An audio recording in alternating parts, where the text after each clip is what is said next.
Apps can do a lot of cool things. You could order dinner, gamble on your favorite team, and track your health.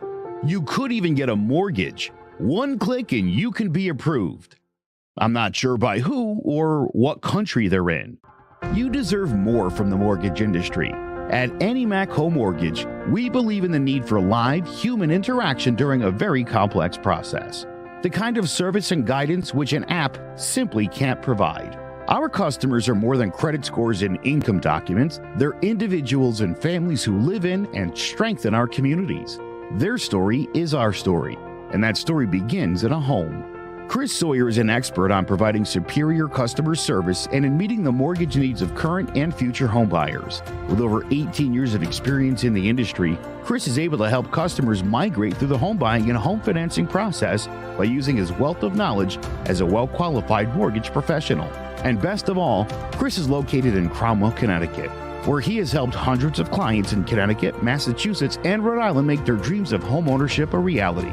Visit chrissawyer.any-mac.com. Email him at csawyer@any-mac.com or give him a call, 860-878-8730. Chris Sawyer, NMLS number 39345, corporate NMLS number 338923. AnyMac Home Mortgage is an equal housing lender. American Neighborhood Mortgage Acceptance Company, LLC. DBA AnyMac Home Mortgage. Lo-Fi Direct. Connecticut First Mortgage Correspondent. License lender. Broker number ML 338923. Massachusetts Mortgage Lender and Mortgage Broker License number MC 338923. Rhode Island License Lender. License number 201128110L. Call for additional details.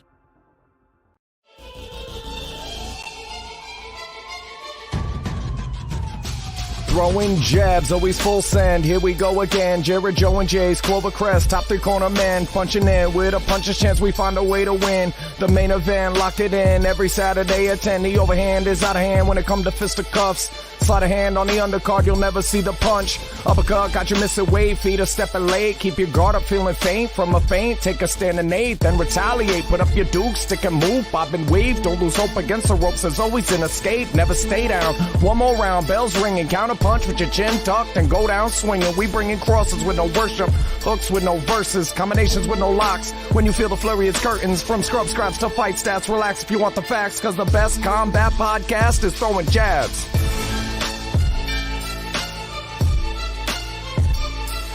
Welcome to the Throwing Jabs podcast, part of the CMG Sports Network. I'm Joe McGuire, along with Jared Jones. We took last week off because there was really nothing noteworthy going on, just Dana White's Contender Series, nothing happening in the boxing world. But it did not give us the opportunity to talk about the most insane thing that's happened in the last 3 years, and I'm including the coronavirus when I say this. Leon Edwards, I think, Jared, people thought maybe Leon Edwards had a shot going in. Come fifth round, nobody thought he had a shot at anything, and he slowly but surely, while being criticized, started working that low kick, and then eventually brought it up, a little level change, and put Kamaru Usman out cold. A shocking sight for sure. My question is, what happened 3 years ago, Joe? I don't know. Arbitrary time I picked. I went to Rousey and home for the last time I was that shocked. And I can't, and when I put them up next to each other, it's this one. We have to go back before that because Holly Holm was dominating that fight with Rousey when she did that. It didn't come as, oh, goodness. It wasn't as much of a shock when Rousey, I mean, it was a shocker, but this was like just, man, chin on the floor for like 20 minutes as they're ironing out what happened, and just because it had gotten so just rudimentary, going through the motions of having the fight. You know, Leon did real well in the first round, really pushed it, might have a chance. And then Usman, the tidal wave of one of the greatest fighters we've ever seen, overtook him. And he was pulled underneath that and just kind of rolling back out with the tide. And we're all watching the end of that process when all of a sudden from the jaws of defeat, my goodness. Yeah, that was about as shocked as I've ever been in a fight. You know what? I've got one.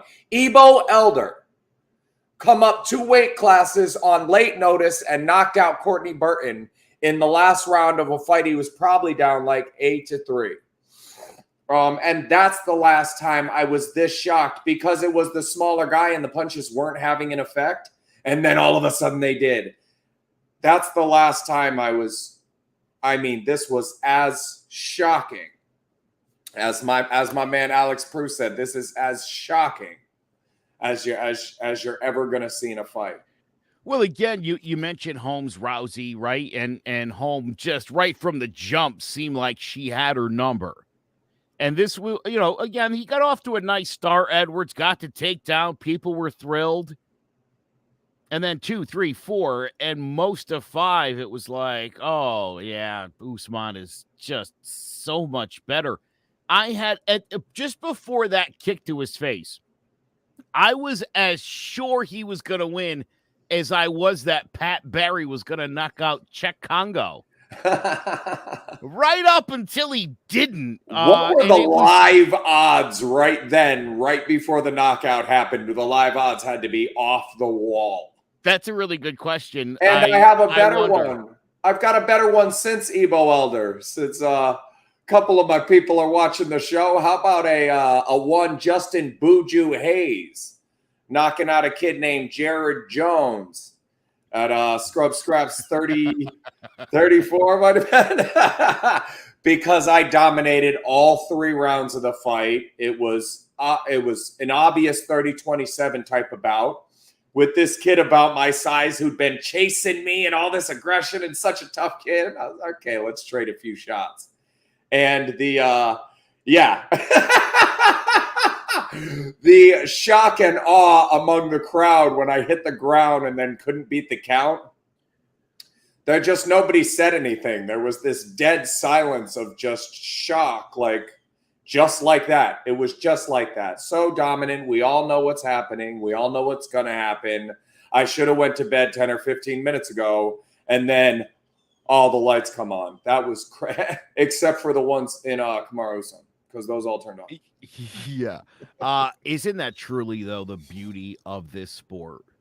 And I've seen a few comments already, and I could not agree more.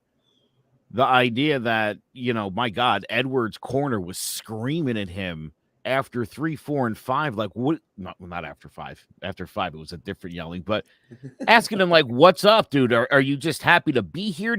You're here. There's your moment. What's wrong with you? Why aren't you taking it? By all accounts, this guy seemed between rounds like he was out of it. Like he... Again, kind of like he was just happy to be there, happy to be in the moment. I'm fighting for a title. This is great. And if I don't win, you know what? I fought for a title. I'll walk out with my chin high. Took him down to the I gave my best effort. And then, like you said, just pulled victory from the jaws of defeat. Although he used his foot to get that jaw, but did just the same. Very effective. Do these guys have to rematch immediately? Is that, is there can't be any other fight in the interim? You have to. They got to run this back. Yes, you can't. How would you feel good about either guy fighting any other guy? And you know how I am with rematches. I would rather not most of the time. Mad love, Alex.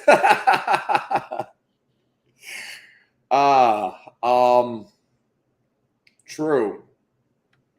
Very true. That composure, that I was talking to somebody the other day about battle raps, having bumped into Hydro. Some of I had a really weird situation there, but I was talking about battle raps, and like the first 2 or 3 times I jumped into one, it was like all the insanity was inside of me and outside of me, and everything was just insanity.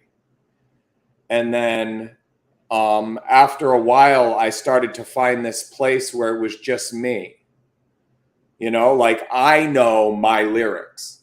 So, and I've done them millions of times. So I'd get in there, and it was kind of like, the only way I could describe it was the Eye of the Storm. I actually have a song called Eye of the Storm that's kind of about that little finding that spot, and in hindsight, it's cool to say maybe Leon Edwards was there.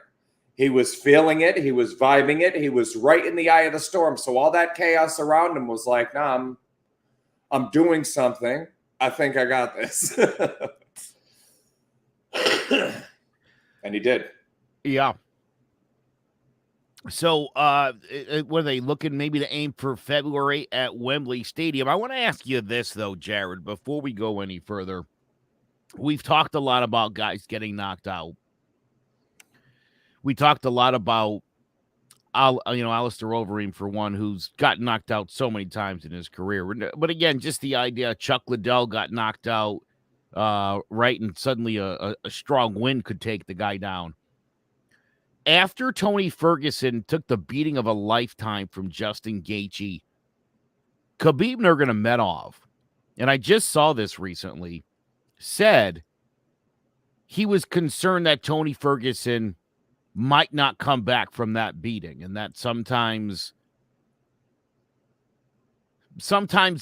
you just have a hard time coming back. Now, obviously, Usman didn't take a beating here, but it was a pretty wild knockout. Oh, we've talked about mileage. Guy putting mileage on there, like a car you would drive and you put mileage on it, and every car can take a certain kind of mileage, depends on how you drive it. Justin Gaethje, reckless as you are, you're not going to get a lot of miles out of that car. That said, your car's got 200, 220 on it, 150, 170. We never know when that car's going to break down and get rickety. And after a crash like that, you can repair it, but the car's different. How different? We don't get to know. When you started that question, I knew where you were going. How do you respond from a knockout like that? We don't know. And I don't think we really have the science to before and after. What difference does this make on a human being? But I can tell you from personal experience, it makes a difference. Oh, very good point. Roy got knocked out and he was never the same Roy. He looked different in there. He sounds different. Today, play a video of him weeks after that knockout when his head clears a little bit, but play a clip of him talking. Just Roy talking about stuff before that knockout, after that knockout, and today. And today, even though those two are only a month apart, and this is now all these years later, that second one, a post-knockout, sounds more like now Roy than it does pre-knockout Roy. Everything changed. Like a lot of things changed about who that guy was, and he kept fighting, but it was just never the same. There was never the same guy there. I like Cyril Gane having lost without being knocked out by Ngannou because that type of mileage hasn't gone on to your person. I don't think Tuivasa has a shot here because we haven't seen that yet. We haven't seen that height. If this is the height and Usman went out like that, you don't know. Even mentally, being the greatest undefeated, all of these things, and then Leon Edwards does that. Like, how do you mentally, let alone physically? I mean, you're almost running victory laps in your head with 57 seconds left in the fight, right? I mean, you're thinking you might.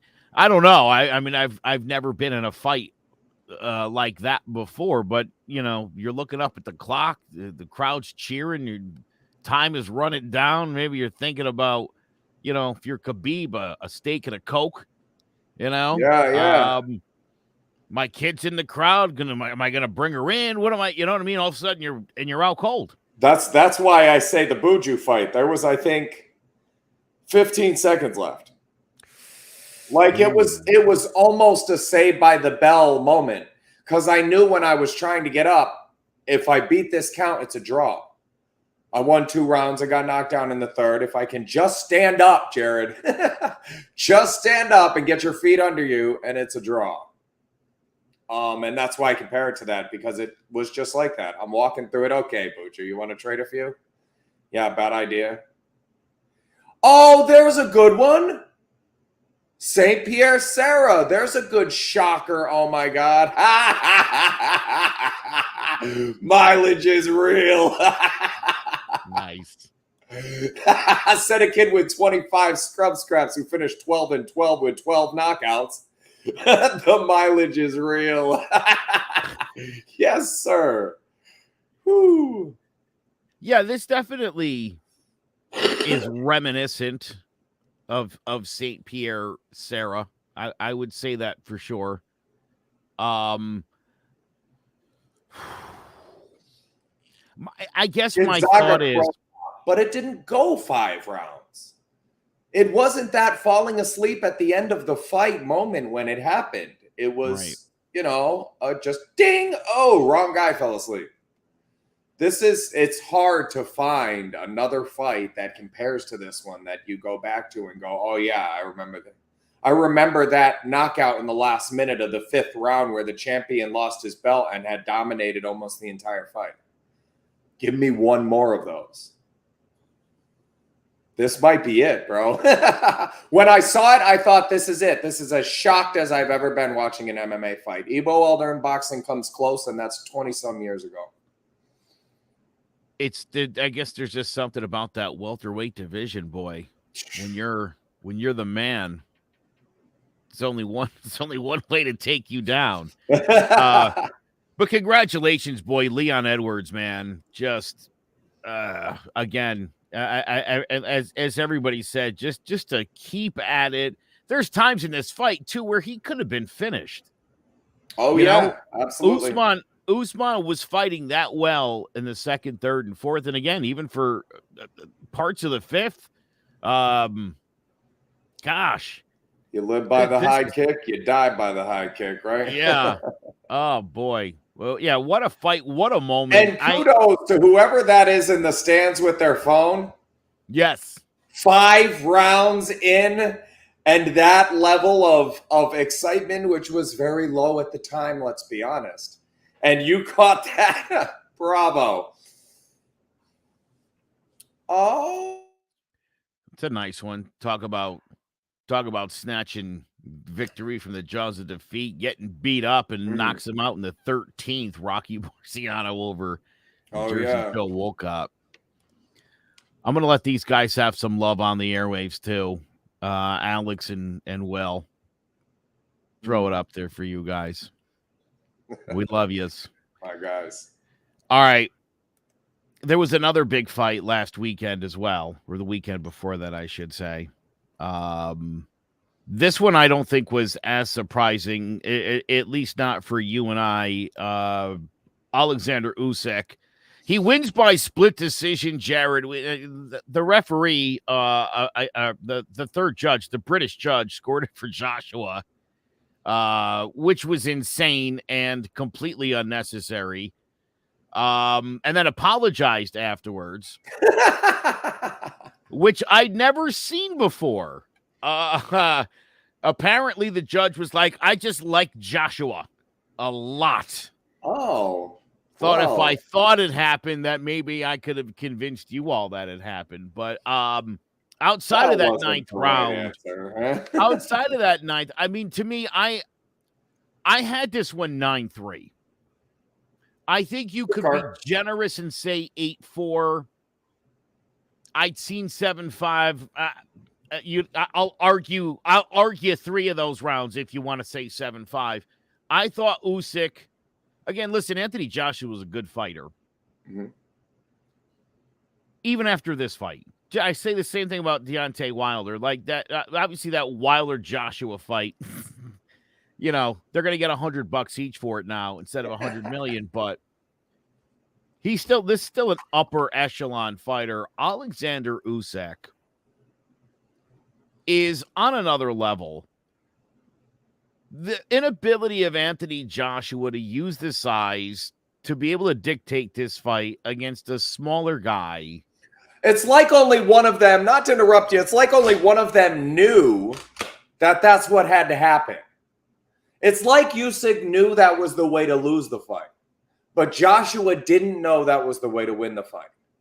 I love that his footwork, Usyk's footwork was phenomenal. kept him out of range.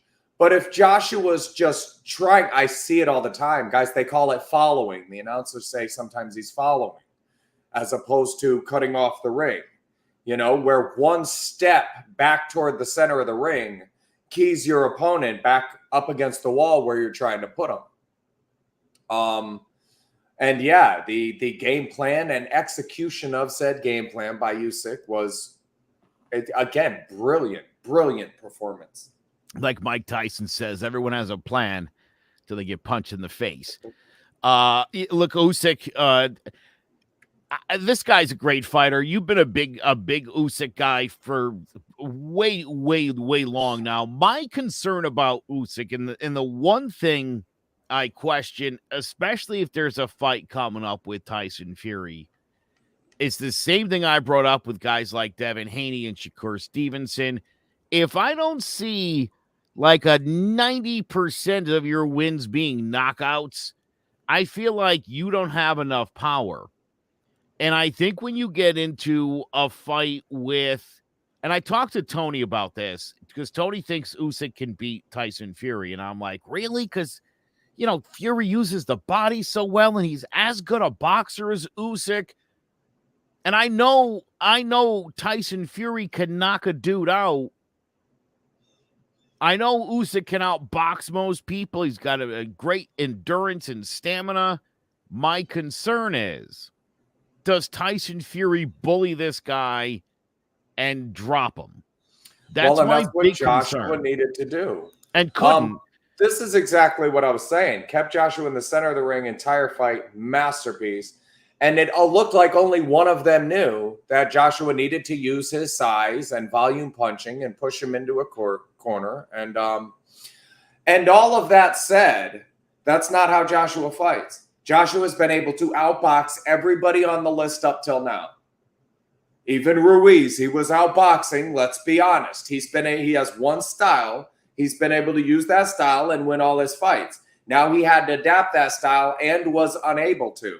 To beat Usyk, he would have needed to adapt that style as a full forward, cutting off the ring, pressure fighter, which he isn't.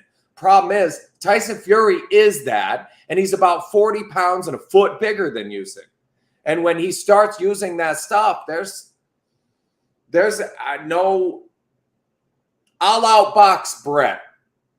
I hope he's okay with me saying that. He's about 215. I'll outbox him all day. I outbox him, but he's bigger than I am.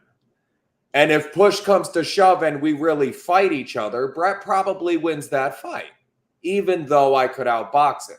So give me Usyk as the boxer, but in the same ring, we have weight classes every 7 pounds. What do these guys weigh? 225 and 265? You're talking about in a regular event, 6 weight classes? Flyweights don't fight super middleweights. And that's why.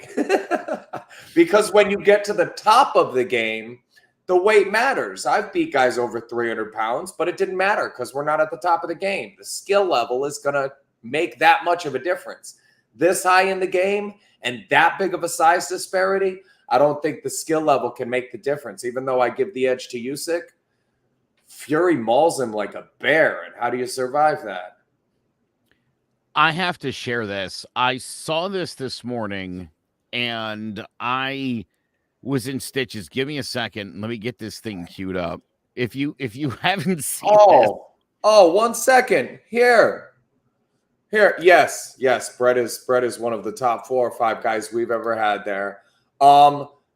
Will fought a guy that was a all-state wrestler, 235 pounds, 6'3", Jack. Took his shirt off. We all went, oh shit! Like Will's fighting that guy. Will was 5'7", 145, and fought a guy 6'3", 235, and was winning the fight. Watch it. He was outboxing him. He'd taken the guy's biggest shots, and after eating about 18 of them, went, you know what?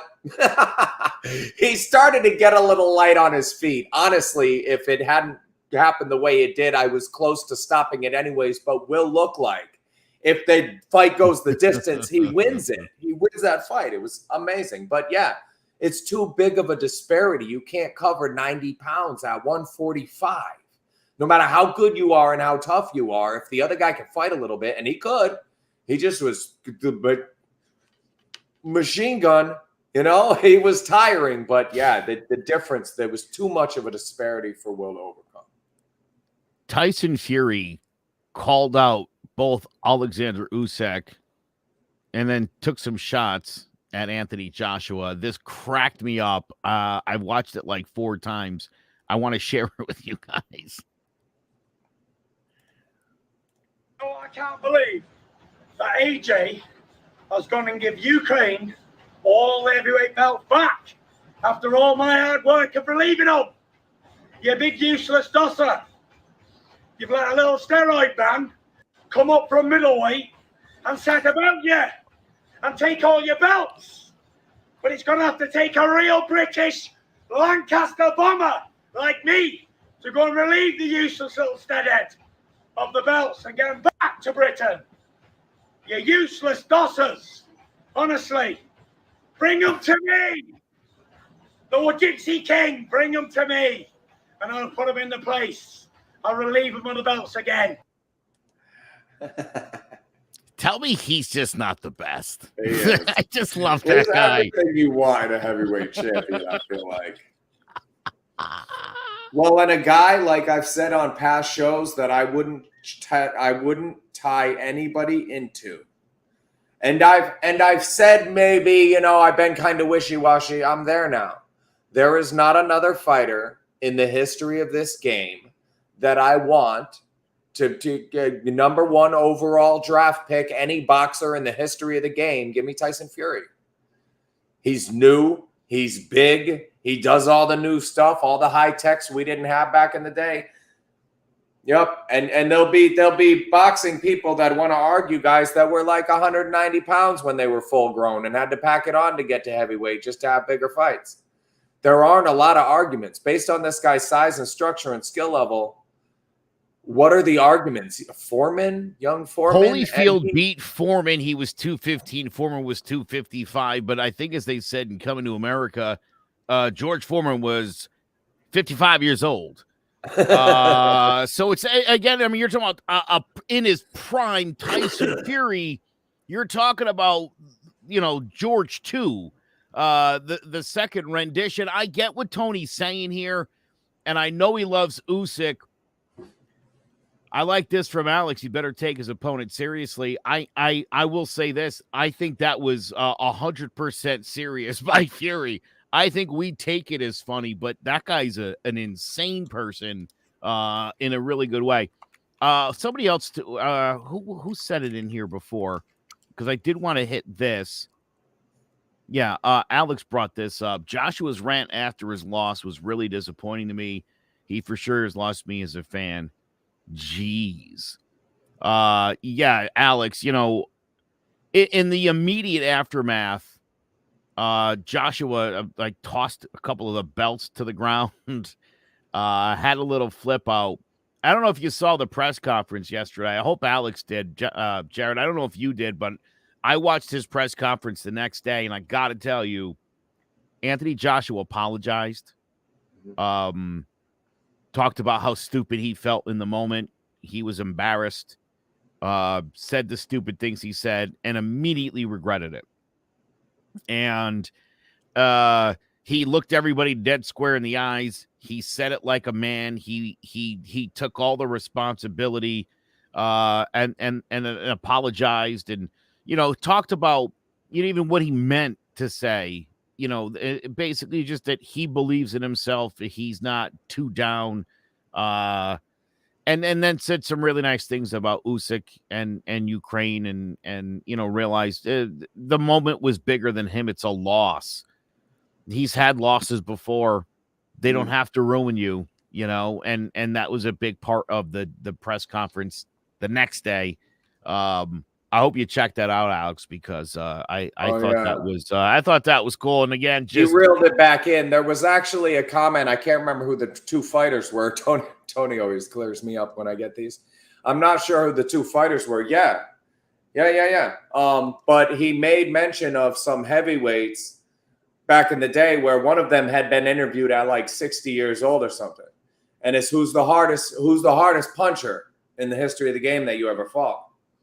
And he said a guy, and the reporter went, I watched the post-fight interview. You said that guy couldn't punch at all. Like that he wasn't a heavy hitter. And he said, the dude told him, I don't remember the last half of that fight. And don't take anything a fighter says right at the end of his fight to represent him with. That's I agree with Alex. That was some dumb shit. I'm on board with you. But in another sense, as a fighter, like judging character based on the words, I don't think that the commission should hand the loser a microphone. Yeah, that's ridiculous. Even the winner in some situations, I don't know if we want. So, yeah, that just doesn't make sense because the rest of us have only seen him fight. So when we're building our impression of his character, this is the main opportunity we've had. This is when you're being seen by the most people, and you did that. And people are going to spend their whole lives thinking you're a jackass. They didn't see the revocation of that. Right. Now, Will asked the next day, that press conference, was that on his own or because his manager? I don't think it matters. Because think about Deontay Wilder. His whole team was like, dude, you gotta after the second fight, when he definitively lost again, he still didn't want to give any credit. He didn't want to say anything nice about Tyson Fury, and it took a couple days, and it finally came out. It was, to me, that was way too late. So again, if somebody said to Anthony Joshua, dude, that was stupid, get out there and apologize, and he was like, yeah, I will, then he was okay. Somebody had to point. I don't care how he got there. He was man enough to realize that he made a huge mistake. He embarrassed himself and acted like a jackass. And what do I always say? What do I always say? Here we've got Tony and Will and Alex and Joe, and these are my people. And what do I always say about those? You need your team to be able to do that. I don't see, again, with Bill, I don't think it's being coerced. Again, it's taking practical advice when you're still being angry. You're still not in the right frame of mind to make a decision, and your manager's like, you really should go out there and, say something smart. To me, that's a guy that I feel hopeful for. Again, Deontay Wilder, after the close to him that care about him. Yeah, remember? I mean, Deontay Wilder was going nuts for months, making up allegations and talking insane and not listening. Other guy?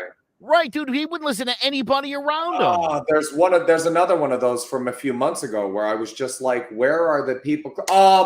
Andy Ruiz, when he blew the second fight, where are the people who care about you, close to you, that aren't just gassing your head up like you're the champion? You're going to knock him out again because you're the champion. And that is 100% of the people you had around you, because otherwise you wouldn't have blown up like you did. You wouldn't have skipped training like you did. It was party time, and all the people around you took advantage of party time as opposed to trying to make sure that you did what was in your best interest. If Anthony Joshua had somebody close to him that told him that this was in his best interest, that he looked like a jackass, good. Will, Alex, Tony, Joe, I ever start looking like a jackass, shoot me a text so I can do something different. I'll call you straight up. I dial the digits. I'm not a dialer. I'm more of a texter. What I would, I'd be like, dude, what are you doing out there? Yeah, you need that. And again, listen, some people want help. Some people don't want help. Deontay Wilder didn't want any help from anybody, and Anthony Joshua clearly did. And to me, that's the difference. I think he can move on from here, and I hope he does. Again, it's going to be like a $3 million fight between him and Deontay Wilder. But it's all the same. All right. We still got a flurry to come from Jared. That boxing glove behind him, there's a story. It's an amazing story. We'll get to that. And we'll also do our fight of the night. But next, we will do our tale of the tape. Tuivasa versus Gone next on the Throwing Jabs podcast. There's no bigger investment than home ownership. And to make sure the house is up to your standards, you need a professional to look it over. Brian Flanagan from Shamrock Home Inspections is a licensed home inspector and a member of the Connecticut Association of Home Inspectors. Brian was a contractor for over 15 years, so he knows how homes should be constructed and how mechanicals should work. What makes me a good home inspector was the 20 years that I was a home improvement person, doing all the different repairs that I have done and what other people have done wrong that I had to go out and fix. So I have a pretty quick eye on seeing what's right and what's wrong. Before you move, call Shamrock Home Inspections.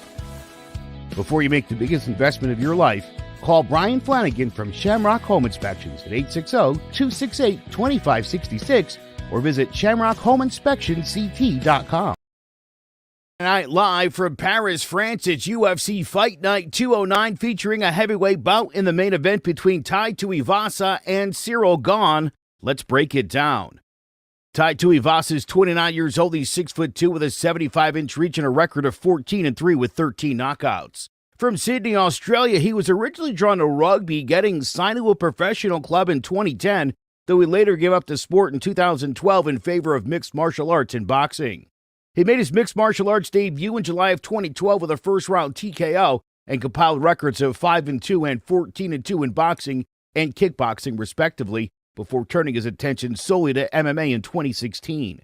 He made his UFC debut the following year, earning a Performance of the Night bonus with a first-round flying knee knockout of Rashad Coulter, and followed that up with a first-round knockout of Cyril Asker before defeating the legendary former champion Andrei Arlovski by unanimous decision in June of 2018. Just 6 months later, he headlined his first event against former champion Junior Dos Santos, building an early lead until getting dropped with a powerful right cross in the second round and finished with ground and pound. He then went on a 3-fight skid, losing by decision to Blagoy Ivanov and an arm triangle to Sergey Spivak before bouncing back in 2020 with a devastating knockout of Steven Struve.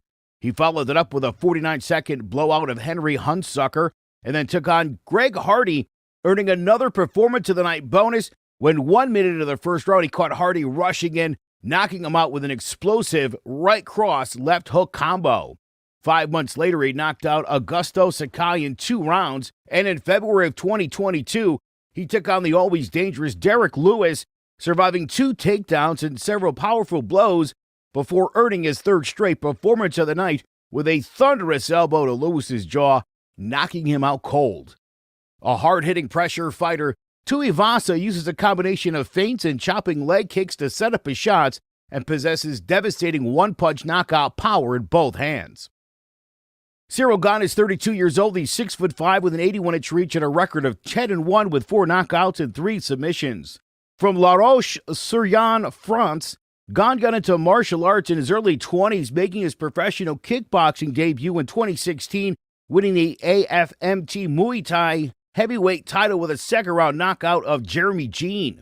He defended his title 6 times, winning 4 by knockout before switching to MMA in 2018, winning his debut with a first-round front choke of Bobby Sullivan for the Canadian promotion TKO's vacant heavyweight title.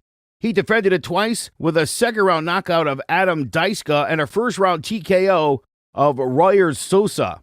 In August of 2019, he made his UFC debut with a first-round triangle choke of Rafael Pessoa, and 2 months later submitted Dontel Mays with a heel hook.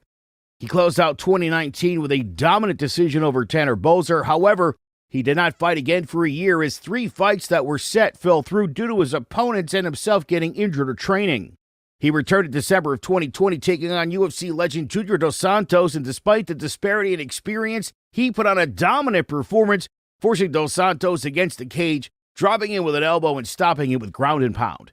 2 months later, he took on number 3 contender Jairzinho Rozenstruik, controlling the distance with his jab and leg kicks and dominating all of the grappling exchanges en route to a lopsided decision. In June of 2021, he put on an excellent display, dominating perennial contender Alexander Volkov with his speed, jab, and footwork to secure a unanimous decision, and in August followed that up with a 3rd-round knockout of Derek Lewis to capture the UFC interim heavyweight title. 5 months later, on January 22nd, 2022, he took on champion Francis Ngannou in a highly anticipated unification fight, and coming out to a fast start, building up an early lead with his fluid movement and striking until Ngannou began utilizing his grappling skills in the end of the fight to pull out a close decision. Gane is a proficient technical striker who excels at controlling the distance and using a combination of speed and footwork to dictate the pace. Can Tuivasa's power and rugged style give Gane trouble as he continues to rise to the top of the division? Or will Bongamin's speed and fluid style prove too much as he seeks another showdown with heavyweight champion Francis Ngannou? Tune in Saturday night to UFC Fight Night, Gane versus Tuivasa, and let's find out.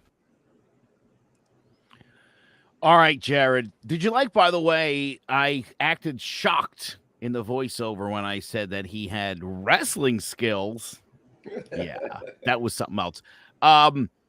6 of Gane's last 7 fights have gone the distance, that being either 3 rounds or 5 rounds. Tai Tuivasa has only been in the 3rd round twice in his career.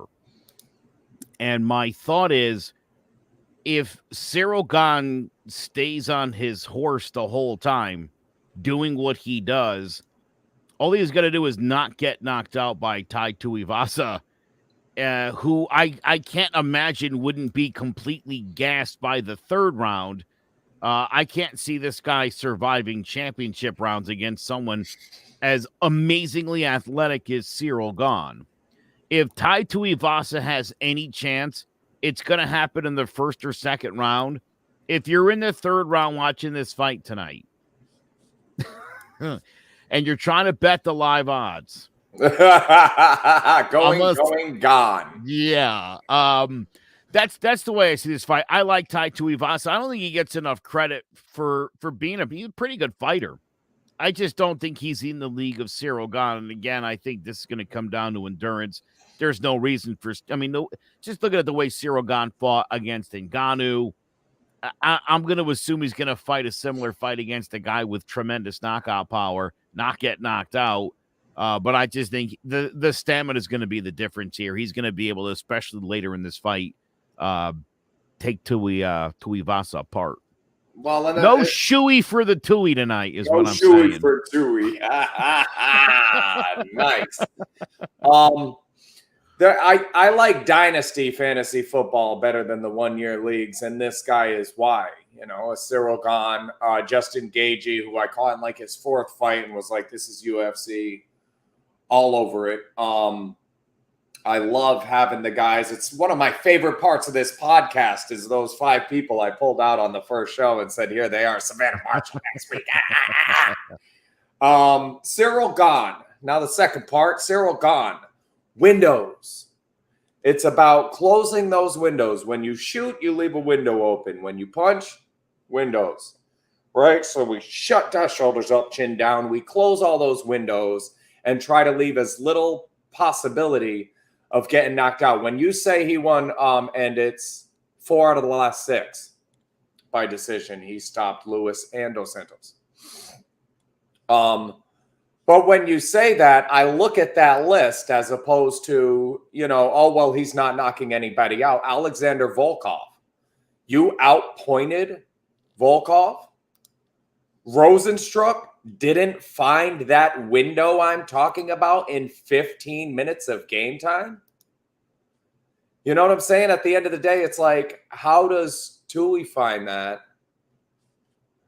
How does Tubaka find that window if Gane can't, or if Ngannou and Lewis and Rosenstruck? I think those guys are better strikers than this guy. So when we say that's his only chance to win, and several guys have failed doing that are better than he is at it, it was at minus 600 last I looked, and I don't think that's big enough. I think you don't bet that, but Gane is there's not a lot of ways for Tua to win. I don't see that even that puncher's chance. Yeah. Oh yeah, you outpointed Volkov. How does Tui land that spot? Stand and bang though is not Cyril Gane. When have you ever seen Cyril Gane stand and bang? He doesn't leave those windows open. It's the only chance he. Hey, and if he does, Tubaka. If he does stand and bang, he can still win this fight. I think Cyril Bang could outbang or outpoint this kid, but if he tries to outpoint him, he doesn't see a lot of danger. How much damage does this guy do to Cyril Gane? It's slim to none. He's just not going to take an enormous amount of damage. Look at the other guys he fought and how much damage he took. You want to talk about mileage? Mileage, this is the best heavyweight in the UFC right now. As far as how he fights and how much mileage he's going to take to his body in each fight, he could be fighting at 38 and still having decent interviews after the fights, if you know what I'm saying. By the way, in his entire professional career, including the Muay Thai, I mean, Cyril Gane, outside of the loss to him, never lost a fight in his life. He's never been knocked out. Again, in all iterations of this guy's fight career, he's a winner. He's also, I mean, just you look at this guy, 6'4", 247. I mean, he is just ideal. It's like a perfect athlete. He's everything you want an athlete to be. I love Tai Tuivasa. I think he's a lot of fun. And again, I'm saying don't underestimate how good of a fighter that guy is. But you're talking about one of the top two guys in the sport in the heavyweight division. And a guy who's got talent in that division like we've never seen before. The way he moves and the toolkit he brings, Now, again, he couldn't beat Francis Ngannou, who also showed up with some new tools to counteract that. Tai Tuivasa, he don't got any of the tools. When you watch that heavyweight fight, and I picked Gane, and I've had Gane for a long time, and I didn't see Ngannou to come in at the same rate, but he's a monster. Alex, I'm with you there. I want to see Tai Tuivasa win. Man, as a heavyweight who doesn't look anything like Ngannou, I have to cheer for T. Yeah, man, I'm with you 100%. Okay, I don't know. That's Gane's fighting style, is to really respect the opponent. That's kind of stylistically how he goes about it, but I got to go back to what you just said about Ngannou, and I didn't see him coming at the same rate. The guy is a monster. He beat Cyril Gane.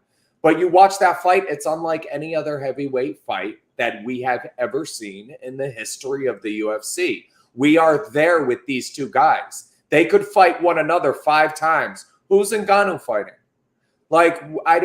These two guys, this is the top of the division, whether we like it or not. And they're not done growing, it doesn't seem like yet. I'm very happy as a fan with these two guys. And Gane wins tonight. Yeah. Yeah, I can't see that going any other way. You know, again, listen, I think we all enjoyed when Ruiz beat Joshua. Who doesn't like to see the fat guy win? You know, I'm a big fan of that.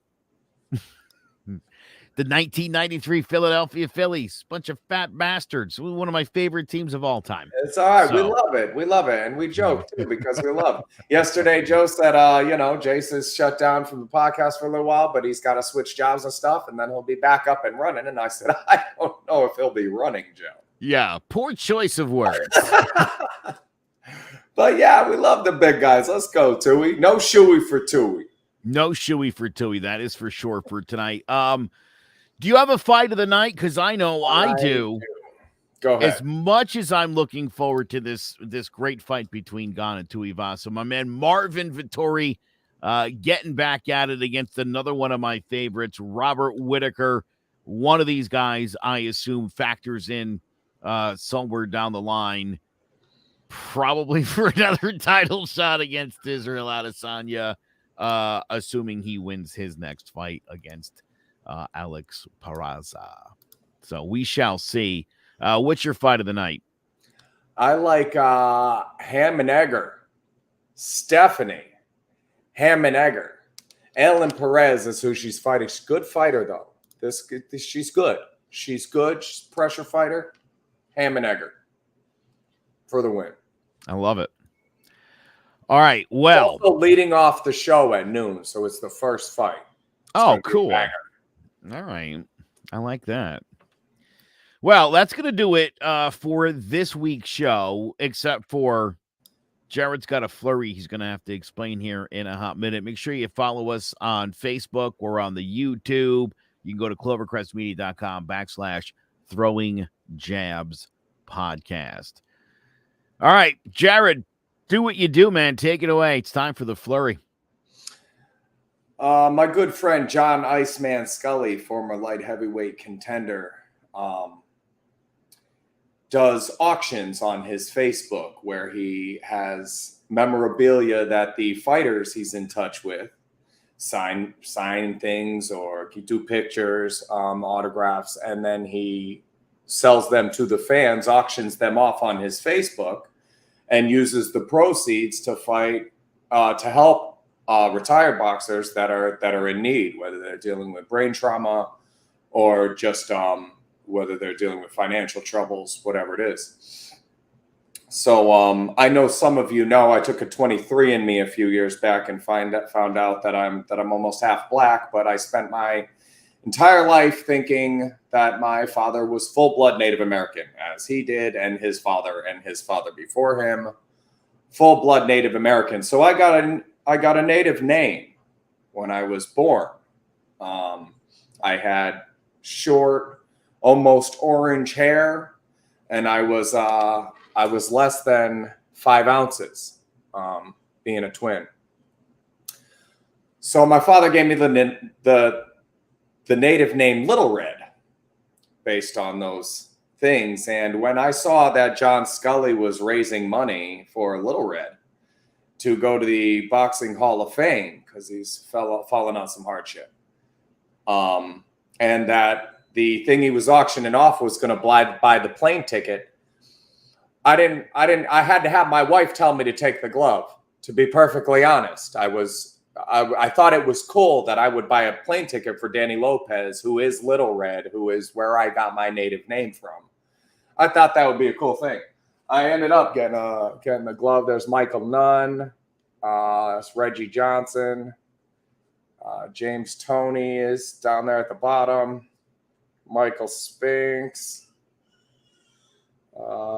This is Antonio Tarver right here, and then that's RJJ. That's Tony's favorite right there in the middle, RJJ. That's Roy Jones Jr. right there. So I ended up with a pretty cool glove, but like I said, I probably would have bought the plane ticket because it's Little Red, you know? And I'm talking to my dad about it, and he's like, oh, man, that was my favorite guy. I remember when he was I was so devastated his second fight. And I'm like, yeah, I was there. I remember the TV was over here in the corner, and there were people right here on the couch, and I was right between you and the wall and the ebbs and flows of the fight. And I don't really remember the fight, but I remember like I had never been in that house before. We were in North Carolina, and I'd never been there before. I never went there again. And as I'm talking to Dad about it, he's like, that's because we walked across the street from your grandfather's house, yada, yada. And we're going through all the details, and I go on my computer and look up Danny Lopez like I would any other fighter. And that second fight with Sandoval was on June 21st, 1980. And 2 weeks after that fight, I turned 2 years old. So I was able, through this experience, to establish a new earliest memory at 1 year old, watching Little Red Lopez fight Sandoval for the second time with my father. Thanks, guys.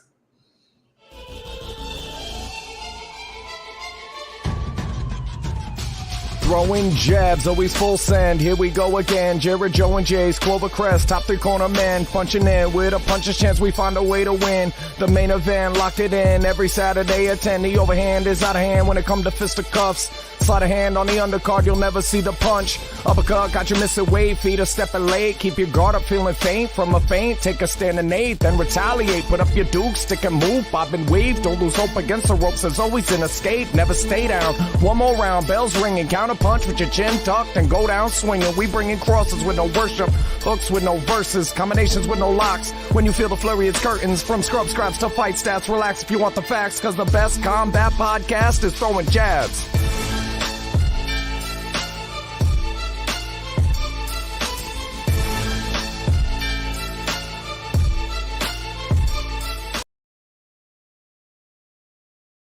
We can expect another wet summer in Connecticut, and that means more mosquitoes than ever. If you don't have your home serviced for mosquito control and you find you're spending most of your outside time swatting those little pests, or you did have your yard sprayed but you still have bites all over your body, you're in luck. Mosquito Shield of Central Connecticut provides the best value in mosquito control services because of how they treat your yard using the Mosquito Shield tailored treatment system. All mosquito control service is not the same. They don't use a fixed schedule or an identical product, one-size-fits-all service program. You can't control mosquitoes on a set number of sprays or visits. Unlike the competition, Mosquito Shield of Central Connecticut will service you for the season, whatever it takes to provide superior results. The Promise has awarded them an industry-leading customer retention rating of 90%. Visit MosquitoShieldCNCT.com to schedule an appointment with Wade DeCesare and enjoy the rest of the summer mosquito-free.